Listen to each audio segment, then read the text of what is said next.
Welcome, everyone, to another episode of Mindset Reset Radio. I am here with a pretty epic chick.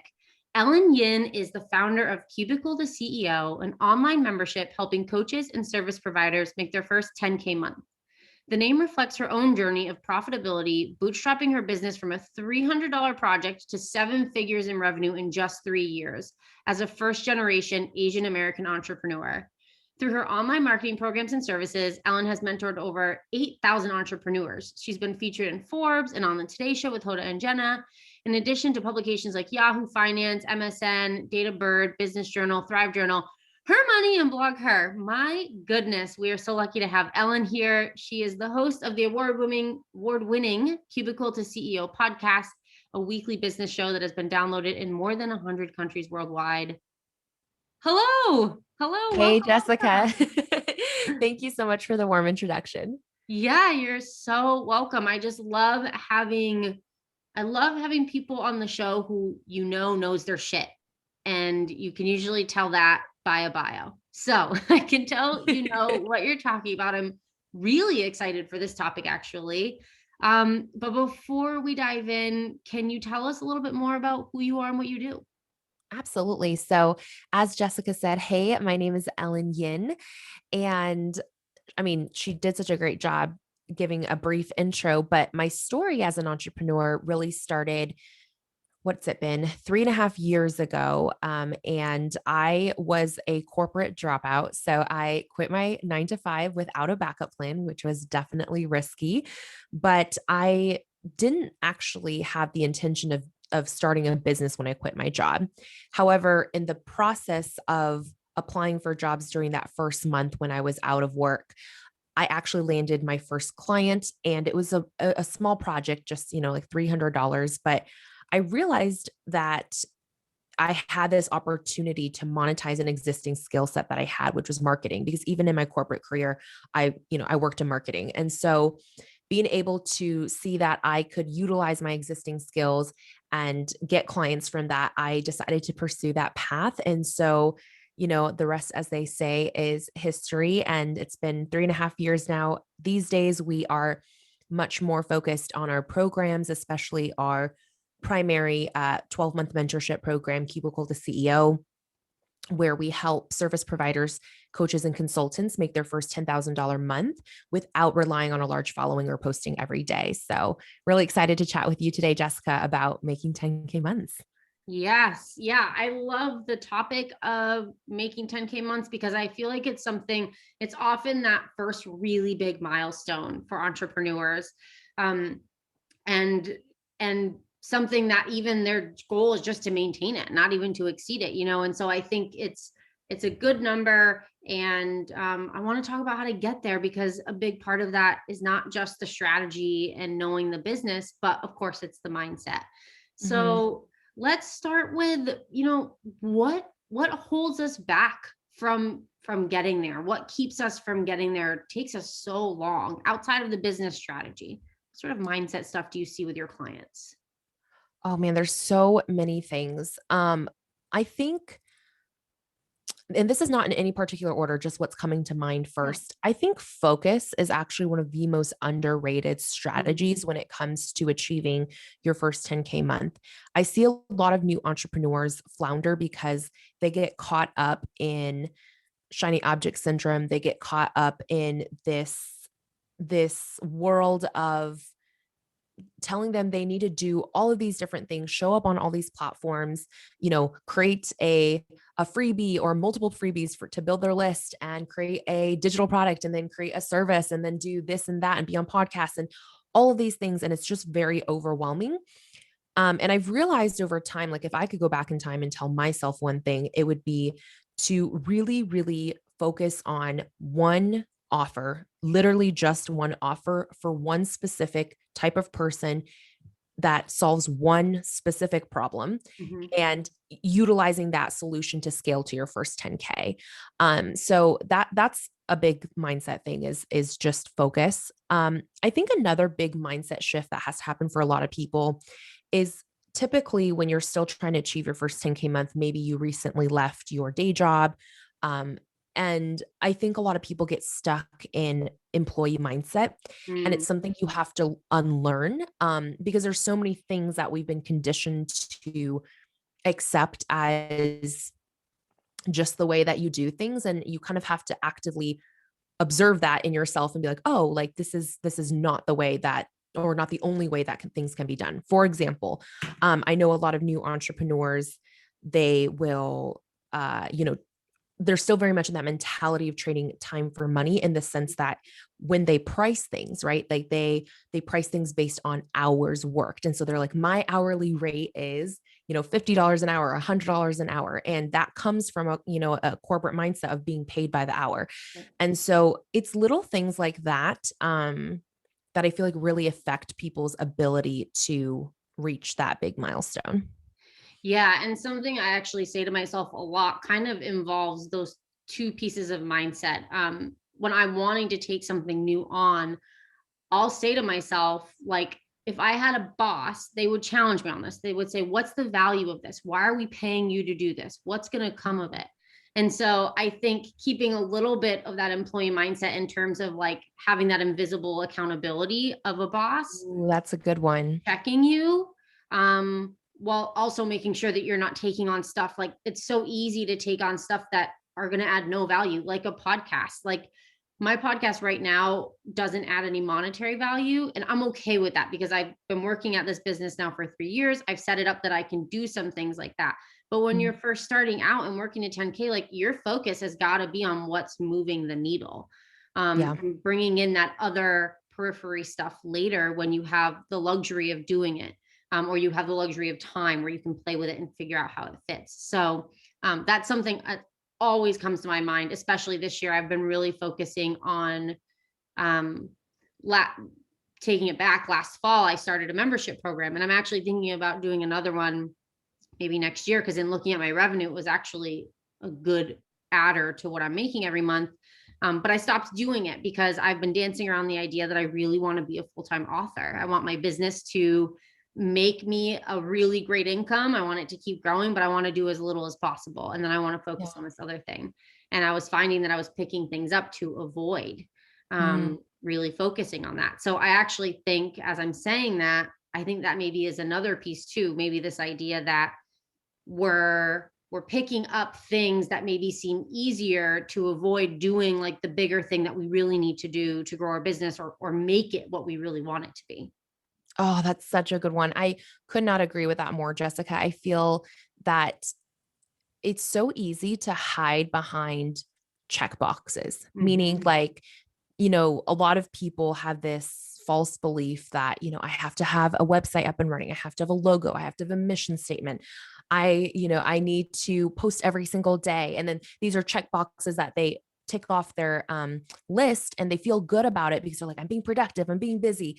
But being busy and even being productive is not necessarily the goal here. I always say you could do the wrong things faster, but that doesn't actually impact your business in a positive way. So I think that intentionality, which is something I know you talk a lot about and that we'll talk about throughout this episode too. I think it's just so important to realize, like you said early on, with limited time and resources, when you don't have help through the form of contractors or team, and you don't have a lot of existing funding, your focus really needs to be on what is bringing in cash flow. And so I think those are all really, really great tips. The one last mindset thing that just popped into my head as you were talking, that I didn't touch on, is I think a lot of people, when they are still trying to make their first 10K month, they have a lot of confidence issues in feeling like they have value to offer, or that they are worthy or capable, right, of getting certain types of clients. And I think that an issue that I see a lot is sometimes people, when they pivot in their careers, like let's say you leave your day job and you start a business, for some reason in our heads we take that to mean that we are literally starting from zero. Like it's as if we kind of almost pretend like all of our years of experience and education and whatever else, that we just like burn it and we toss it out the window. It's like it Right. didn't exist. When in reality, you're just building on the foundation that you've already created somewhere else. And even if you pivot into a completely different industry or a completely different skill set, you still take soft skills with you into that I think should not be disregarded. Absolutely. And I feel like that plays into what you were talking about earlier with value, how you like value your time in charging. And I feel like what I've read everywhere, I'm sure a million people have said it, is I'm not charging you for the hour that I'm doing this. I'm charging you for the 10 years I've spent building up all the skills needed to do this for you effectively in an hour. Mm-hmm. And I feel like that's what you're saying here is a big part of that. I think there's so much, especially when you're just starting out. I know I took on a lot of clients that paid lower than I should have been accepting, but I was so scared. I think fear is another big piece of this mindset that we're talking about, that I wouldn't get another client, that I wouldn't make enough money. And so I just took whatever I could. And while I think there's an element of building and maybe taking some of those lower paying clients, that just feeds into that fear. And it's like this cycle that you're living in, where it's like you just deal with it and you take it and you deal with it, you take it, and you're too scared to ever raise your rates, because what if someone doesn't come through? What if you don't get any more clients? Yeah. That was a big piece, I think, for me to overcome and to really develop a trust in, if I say no to them, it's because something better is happening. And I can take on less clients and still make the same money or more by actually charging what I'm worth and only accepting the clients that I'm worth. And shocker, everyone who's listening, if someone gives you a price and you don't like it and you give them another, they'll likely accept the price that you gave them. There's no way to know unless you give that pushback and you really stand up and stand in your worth. And we don't have to go into a whole conversation about pricing. I have a great episode about that already, but I think that fear, as we're talking through this, is another huge element that comes into play. 1,000%. And I think fear also shows up in the form of perfectionism really often, right? For us as entrepreneurs, I think that's another big thing that holds people back from hitting that 10K, is they try to have all their ducks in a row before they ever start anything. And the best teacher is experience. So you really do have to do the thing. And speaking of like what you were referencing earlier, of people hiding behind easy tasks so that they can avoid doing the hard things, stop hiding behind content and start making asks. Like, you need to actually put yourself out there and sell the thing that you're trying to sell in order to receive cash. It seems very obvious, but so many people forget that. And so I think fear of putting yourself out there, and then fear of not having things be perfect is so crippling for people. And it's so important that you realize that your first attempt at something is only one iteration of 1,000. And it's impossible for you to know what didn't work and what did work without collecting data. And you can't collect data unless you do something. And so my thing that I always tell people is, if you are not embarrassed by your first attempt at something, you waited too long to start. I love that. I love that. That's a great quote and a great point. And another thing to add to that, and I'm sure you'll agree with this, is like the business I'm running now. And it'll be 3 years that I've been running my business full time oh my gosh, it's already passed. Congratulations. Oh, no, That's no, no. so It's July awesome. 1st. It's July 1st. So it's in like 2 weeks.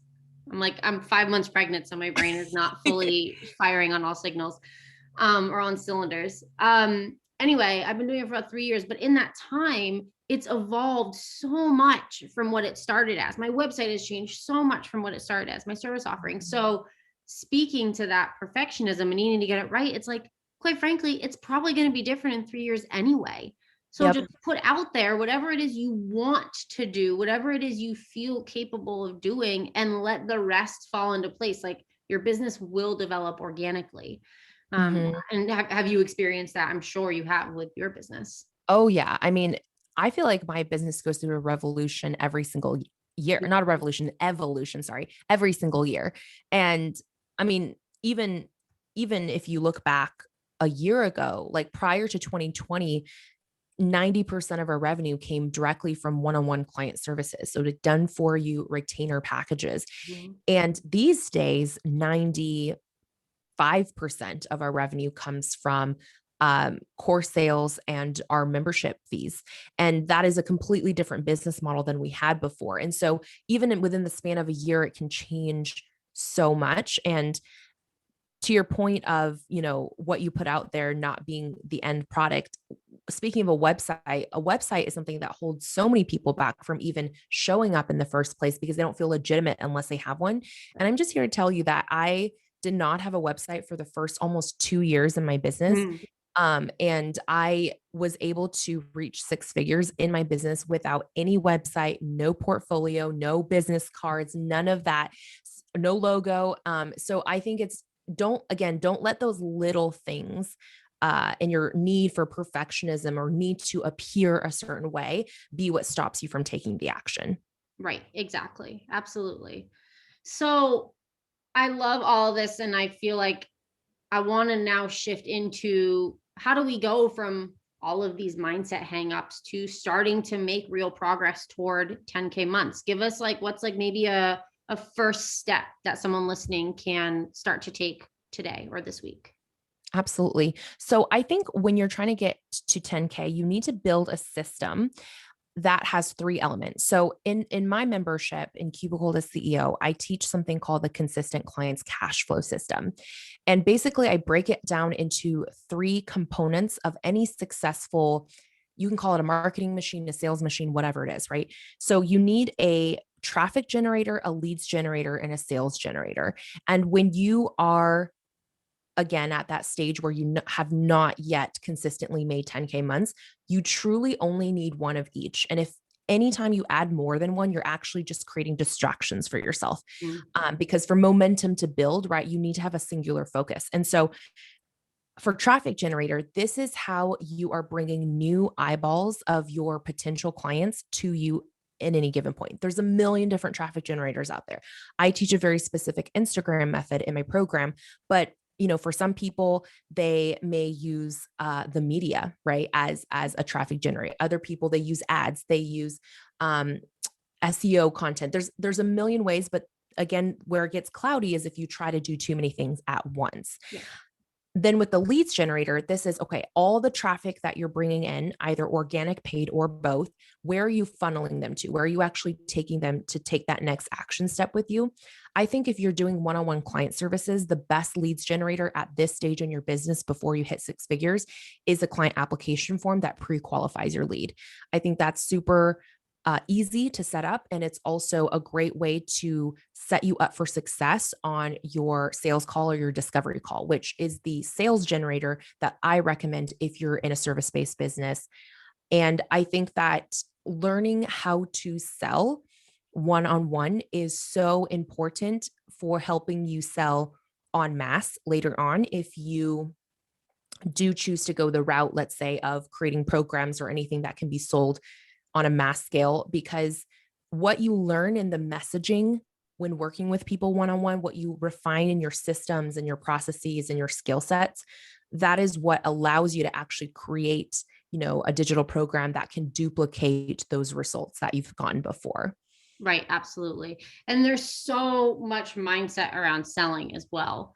And a lot of the things that we've talked about, like the fear and the confidence and saying your price, like one big sales mindset thing I was taught and I think about all the time is the idea of saying your price with firm language, like not like floundering around it. Like that's Mm-hmm. actually $5,500 a month. And not being like, so let me know what you think about that. Or it's it's $5,500. Like really Yeah. coming across confidently, because that's like one of our biggest fears, right? That we're going to be rejected on the cost of our program. So anyway, I just thought of that as you were talking about the sales piece and the mindset. Absolutely. No, and that's so true. Like, and I would add on to that.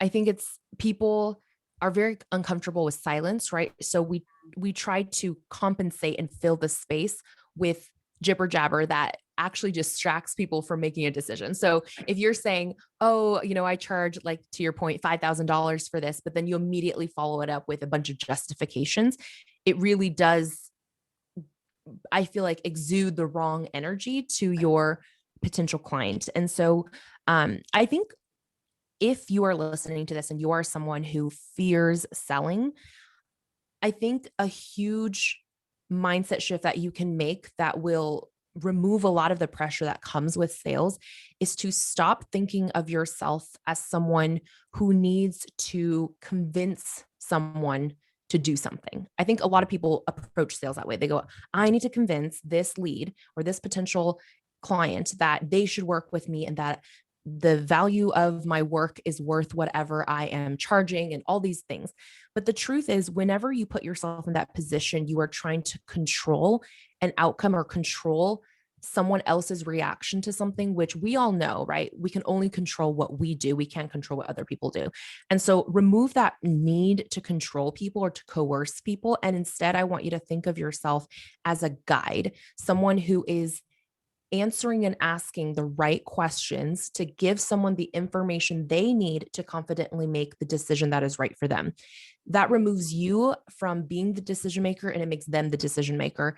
And if you can approach every sales conversation with curiosity and as a guide, I think you're going to not only do way better and have higher conversions, but I think you'll also enjoy the process infinitely more. Yeah, that makes so much sense. And what comes to me when you say that is this idea of non-attachment. So really not attaching yourself to the outcome, which then dictates the energy you're bringing to it. It's like, well, they'll pick me if they want, if it's the right fit. And if not, someone else will be the right fit. And I'm not going to attach myself to what's going to happen here. And it's kind of like going to an interview where you actually don't want the job.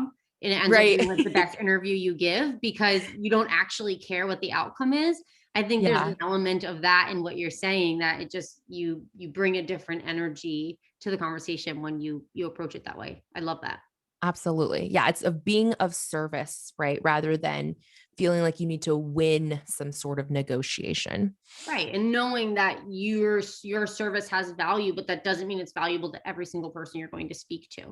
And so Exactly. trusting that the people who need what you have to offer will come to you and you will make those sales when the time is right. I love that. Yes, absolutely. Awesome. So we have getting like this sort of system in place for one way to start moving toward that. And sort of, I would say the mindset piece of that is maybe like the organization, like feeling really clear and organized in how business is coming to you, which Hmm. maybe is also part of that focus piece that we talked about. Um, Yeah. Give us another way that we can start moving toward those 10K months in terms of focusing on the mindset. What maybe might be step number two? Focusing on the mindset piece. Yeah. Um, ooh, that's a good question. I feel like the mindset pieces that I mentioned Mhm. already are like the biggest blocks that I see people having when getting to that milestone. But one other thing I would perhaps mention here is everything that I just mentioned with the system, right? With Mhm. having a traffic, leads, and sales generator, that's all tactical. What most people don't realize is that your relationships and connections with people are actually the greatest asset in your business. Your network is the greatest asset in your business, not strategies or skill sets. And Yeah. so I think, especially early on in a business when someone is striving for that 10K, most people become obsessed with finding the secret tactic or the secret Mhm. skill or strategy that's going to launch their business. And I hate to break it to you, there really is no secret, so to speak, that's going to magically change your business overnight. But when you're looking at how you're allocating your resources, and by resources, I don't just mean money, I mean time and energy too. How are you actively investing in creating and nurturing relationships? Mhm. That would be huge. So when thinking about even investing in coaching or programs or going to an event, right? Sometimes sometimes I feel like people are missing the big picture because they are so focused on a specific outcome or a specific skill. Like they'll be like, how does this course teach me how to grow my followers? Right. Like that's like what they're so focused on. But instead of thinking that way, I would challenge you to instead think about, okay, if I join this program, or if I become part of this community, or if I go to this event, who are the people that I will meet? What sort of rooms am I stepping into? Who is going to become aware of me and who am I going to become aware of? And how is that going to change my business? And so I think if if you can make that mindset shift to be focused on your network, that will pay more dividends in your business than any strategy, skill, tactic I could ever teach you or anyone else could ever teach you. Yeah, I love that. And I think that takes a lot of work around the idea too of fear of rejection. I think a lot of people don't reach out to people in their network who maybe they knew 3 years ago and haven't spoken to them forever, or don't talk to that person at the conference that maybe seems like someone who could be really helpful to you because they're afraid of being rejected or I guess ignored. Mhm. And I think that's a huge piece of making this jump to 10K months is knowing that if you don't put yourself out there in any way, whether it's for a sale or for your network or for connection, nothing's going to happen. The answer is always no if you don't ask. That's one of Yeah. probably the biggest lessons I've learned from my husband in our time together. But I think there's a lot of mindset work around that fear in terms of developing that network.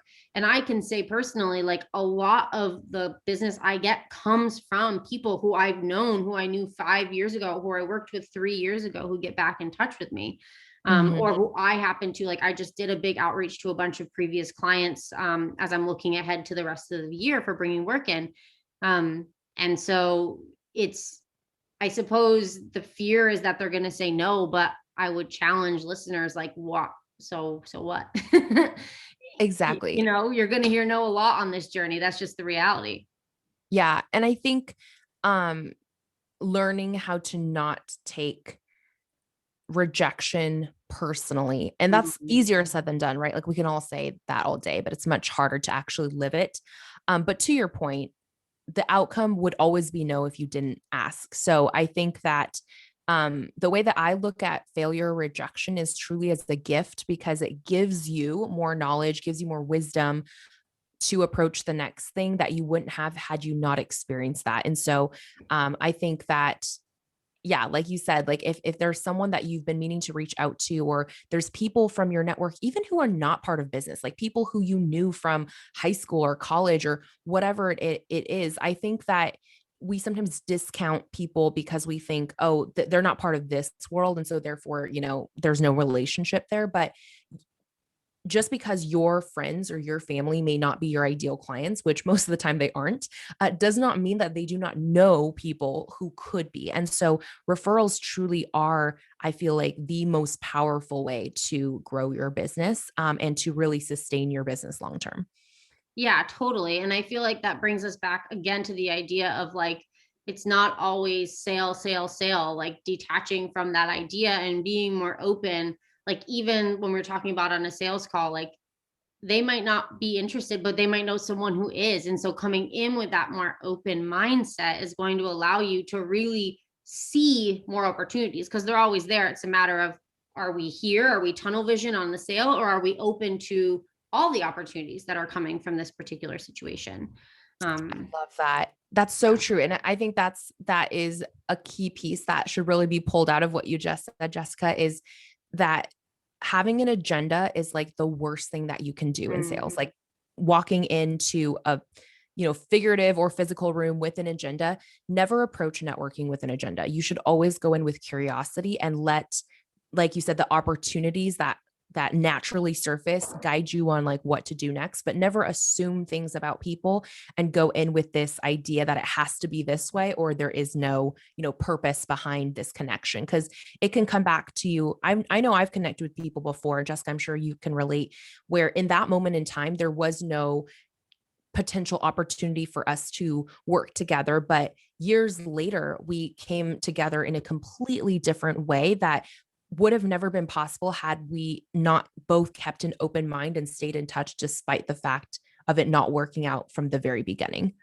Right. Exactly. I love that. So yeah, staying open. I think that's a really important mindset that I feel like people don't really talk about. I'm like, maybe I need to do an Instagram post about that this week. Like, You should, yes. I feel like that's an important topic. It is. So maybe before we wrap up, I'm curious if you have any, and again, I want to talk specifically to mindset because I feel like a lot of people talk about the strategy and the tactical, and you have so much of that. And I want people to go to your course if they want that from you.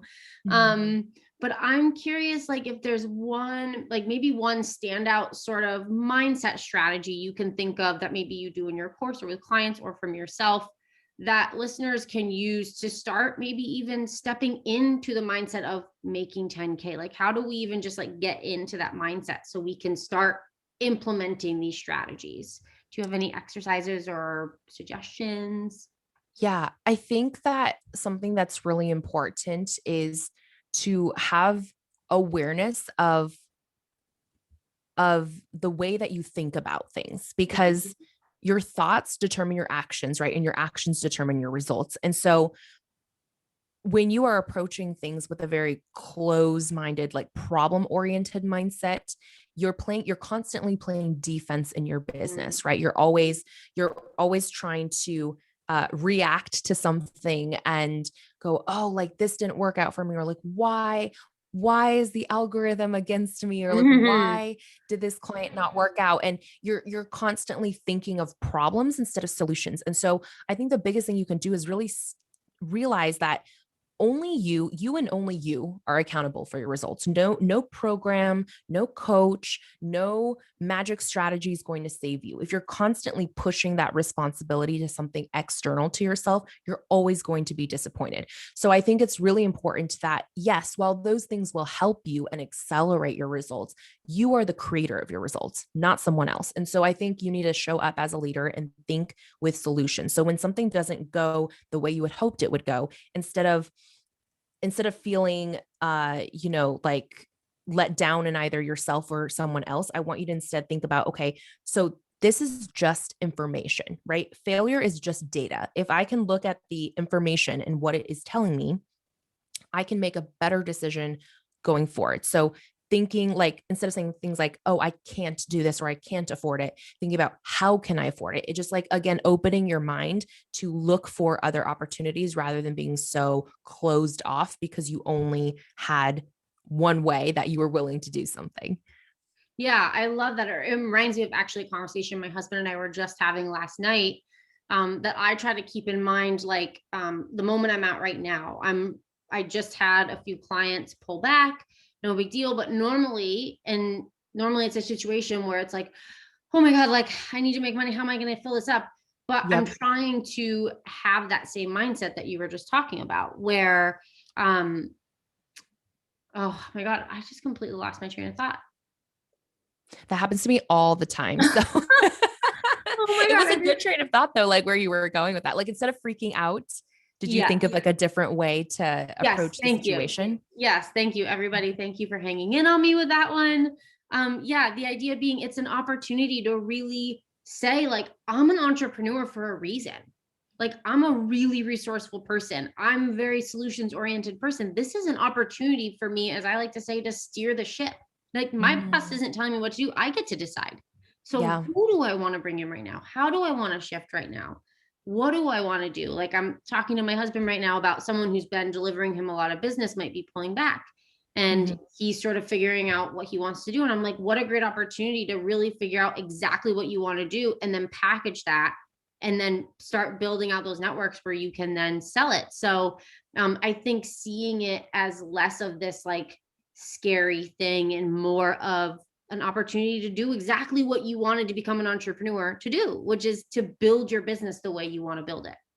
Yes, I love that. I feel like every obstacle is really just an opportunity to pivot, and Mhm. like you said, you steer the ship, right? So it's like there's a lot of people find stability in jobs because it's like, okay, I know I'm going to get paid every 2 weeks or every month an exact amount of money, but there's actually, I think, a lot of stability in entrepreneurship, because in a job, when the outcome isn't what you want, there's so many other factors that you don't necessarily have full control over. So you're kind of often stuck in the bureaucracy, right? In the red tape of like what everyone else decides. But in entrepreneurship, when you own your own business and you're running a company, at any moment you can change the course of your shift. You can make a different decision and move forward with that. And I think that's the beauty, and that actually is the reliability that you can trust in. Yeah, I love that. Oh, I love this conversation. I love everything that you've said so far and shared. As we wrap up, um, what would be, if you had like one really important last gem that you would want listeners to walk away with? Like if they walked away with nothing but this, what would that be? Oh, that's such a good one. Hmm. If you could walk away with one thing, I really think it's just start before you're ready.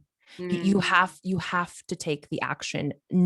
Hiding behind learning or building, if you're constantly in the building phase and you're never in the actual doing phase, it won't make a difference. So even if it's an epic flop, that is okay, because you will learn things from that are valuable to help make the second attempt not as scary. And anything that we do that's new will always be hard. I think that's just a fact of life. mm, It doesn't matter if it's business or when you are learning to ride a bike, right? But just because something is hard when it's new doesn't mean that it will stay hard forever. So the more that you do that, the more that you're going to build up that muscle for resiliency. absolutely. I love that.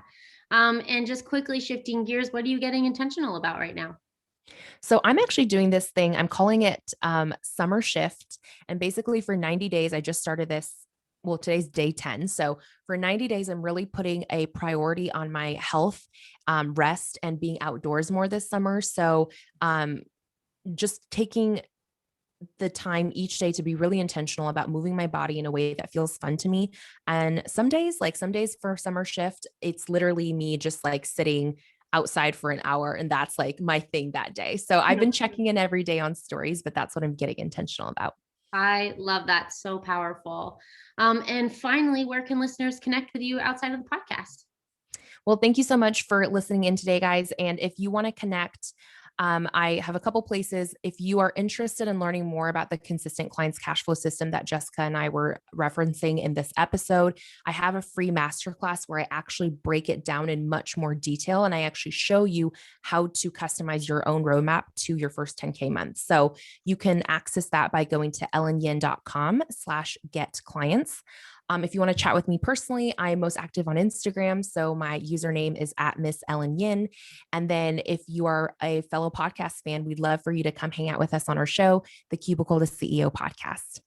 Awesome. I love it. Thank you again so much for being here. You've given us so much today. I appreciate it. Thank you so much, Jessica. This was really fun.